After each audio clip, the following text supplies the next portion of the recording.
all want our homes to look and feel expensive without spending a lot of money. And renovations can be transformative, but they can be costly and take a lot of time. So instead, here are 10 budget-friendly ways to elevate your home, make it look and feel expensive. Adding molding can transform any space and make it feel custom and high-end. These projects are actually pretty simple to complete, but the results are so impactful. We have beadboard in our upstairs bathroom, and this was already here when we moved in, but painting it all one color gave it the look that I wanted. Without this beadboard, this bathroom would be pretty simple without much design factor to it, but because it has this wall molding detail with the beadboard, it just gives it so much more character. We added picture frame molding in our powder room. This gives the space such a classy Parisian vibe. This detail specifically elevates the bathroom one step further. In our laundry room, we added this vertical shiplap detail on the bottom half of the wall, making the room much more elevated, drawing your eye up and giving more of a focal point. And we also added shiplap to this entryway to make it more of a focal wall. Just between you and I, we also added it to cover up damage that was behind that wall that we didn't want to repair. Like I mentioned before, these projects can be really simple. You can even get shiplap in large panels. You can get beadboard in large panels. You can get them in wallpaper. I believe they even sell picture frame molding kits to make the process super, super simple. And you can make this renter friendly by using peel and stick wallpaper that's designed like beadboard or shiplap. You can use stick-on picture frame molding. In our laundry room, we added these faux ceiling tiles that were super easy to install. They make such a difference in the design of the room. They really play into that Parisian feel. You can get these tiles in tons of different styles. You can find something vintage, just whatever style is gonna fit your home best. It's also a great way to cover up popcorn ceilings or textured ceilings. We had some damage from a fluorescent. We had some damage on that ceiling from when we removed the I cannot say this. Ugh.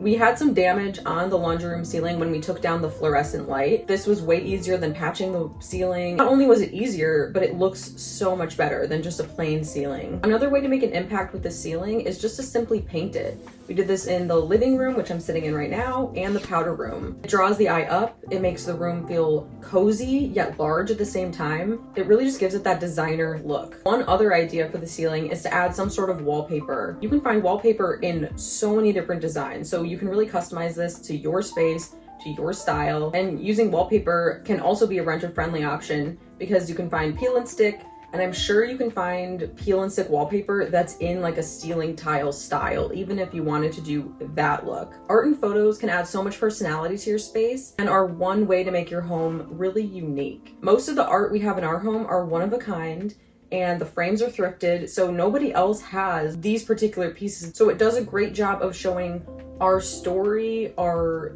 interests, our family, and elevating the design further. You can add just one piece of art in a spot that needs it, like on a blank wall, or you can add a whole gallery wall if you want to make an even bigger impact. And adding unique items to the gallery wall is a fun way to play with design. We have art and photos throughout the entire home, whether it's on different shelves we have hung up on the wall. We have a gallery wall in the living room, on the stairs. I'm probably going to continue to hang more art. And hanging art can be renter friendly if you're allowed to hang things on the wall, or if you just don't really follow the rules to a T.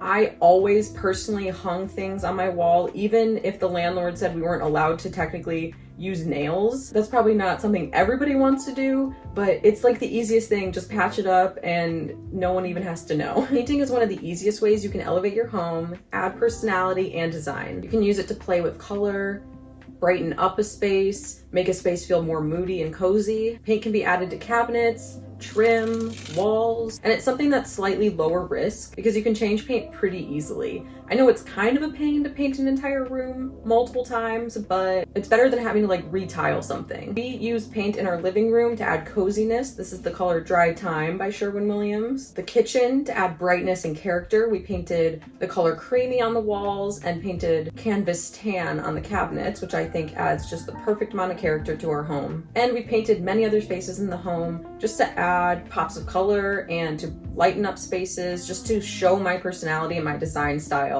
through those paint colors. Something that often gets overlooked but has a really big impact on design is the small details like light switch covers and knobs and hardware. Paying attention to these small details can add character and personality and can really finish off a space or design, kind of like the cherry on top. We have unique light switch covers in our powder room and in our living room. You can probably see it right behind me right now. Although I would love to add nicer light switch covers throughout the house. I've added unique and pretty knobs to our kitchen cabinets, bathroom cabinets, and even my thrifted furniture. I think this can really transform a thrifted furniture piece and make it fit into your home better, update it without having to do a lot of work. And again, that's really renter friendly. Switching out knobs and light switch covers can be renter friendly as well, as long as you don't have to re-drill the holes. If your kitchen cabinets or bathroom cabinets already have like a boring piece of hardware on them, you can just take them off, replace them temporarily with a piece of hardware that you pick out that's the same size as the one that's in there.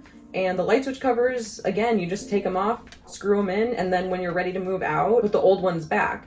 And you just have to remember to like store them somewhere. If you have like a box where you can put everything that you kind of took down from the house or the apartment and just put in a closet or a drawer or something, just so you don't lose them. Lighting has a huge impact on the look and feel of your home. I love incorporating cozy lamps throughout our home to add warmth, but then also fill up an empty space on the floor or on an empty surface. We've also replaced some of our generic boob lights with much more elevated, unique light fixtures, which I would eventually like to do with all of our generic lights. You may have realized that I like an eclectic look, so I like choosing unique fixtures for every room. But if you want a really cohesive design, these details are also a good way to tie each room together. Choosing the same or very similar light fixtures, switch covers, and knobs for every room will help you get there. And this can be renter friendly. If you're able to switch the light out yourself safely, you probably can just do exactly what I said about the knobs and the switch covers, where you just put them away, replace them with one that you actually do want to have out right now.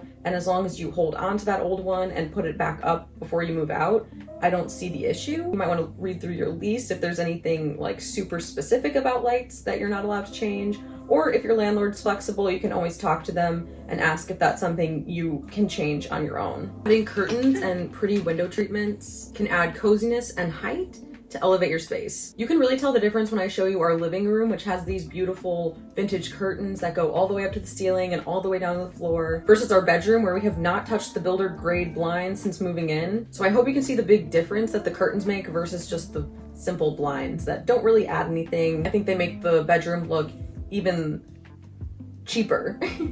More disheveled. You can find curtains at thrift stores, antique stores, from family members, at home stores, or if you can sew, you can easily make your own. If you're allowed to screw anything into the wall, this can absolutely be a renter-friendly option. Like I said, for many of these, it's just going to depend on your rental situation. Is it just me, or do they not make furniture like they used to anymore? Or if they do, it's like super, super, super expensive. But using high quality furniture automatically elevates your home and makes it feel more expensive. But how can we get this high quality furniture on a budget? I have found several pieces of furniture on Facebook Marketplace, the thrift store, and from family members. You can also find them at estate sales, garage sales, flea markets even. And having like mix and match furniture in an elevated way is another way to add to the eclectic look of your home if that's something you're into. So if you're into this video so far, make sure you give it a like. And using high quality furniture is 100% renter friendly. And it can be budget friendly too, because if you're going to the thrift store and spending $5 to $30 on a piece of furniture versus like Walmart, and you're starting at $30 for a piece of not high quality furniture, so much better.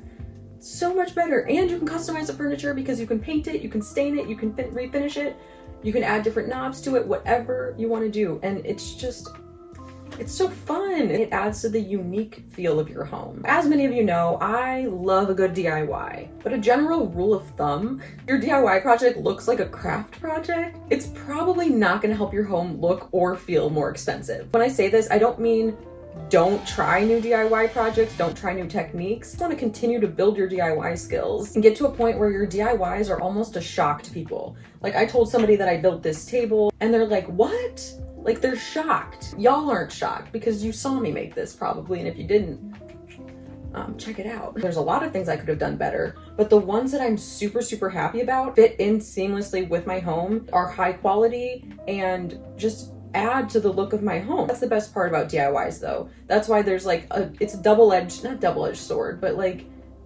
On the flip side, DIY project can look like a craft project, but on the flip side, if you do it right, it can be a custom piece that's built exactly for the space that you need. This still happens to me. I make something and it looks bad, or it doesn't look high end. It looks like a craft project. It doesn't turn out the way I thought it was going to.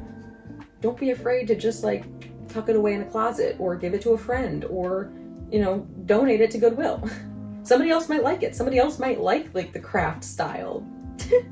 Home decor trends can be a great way to try new styles or to even find your own home decor style. But having nothing but trends can sometimes make the home feel cheaper or less elevated. If you want your home to look and feel expensive, you want to lean more into a timeless feel. In my opinion, timeless means something different to everybody. Something that's going to stand the test of time in your personal design style. Do you like it? Is it something that you've liked for a long time? What are like maybe 5 elements that you want to incorporate in every space that you do?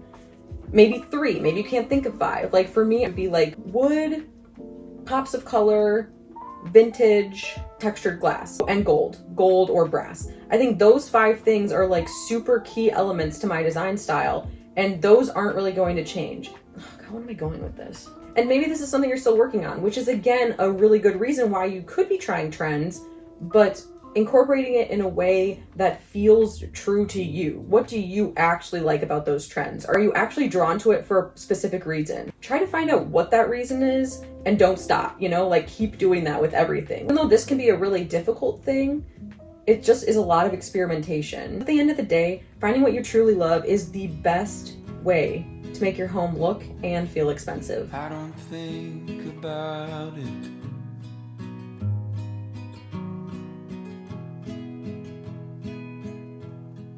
About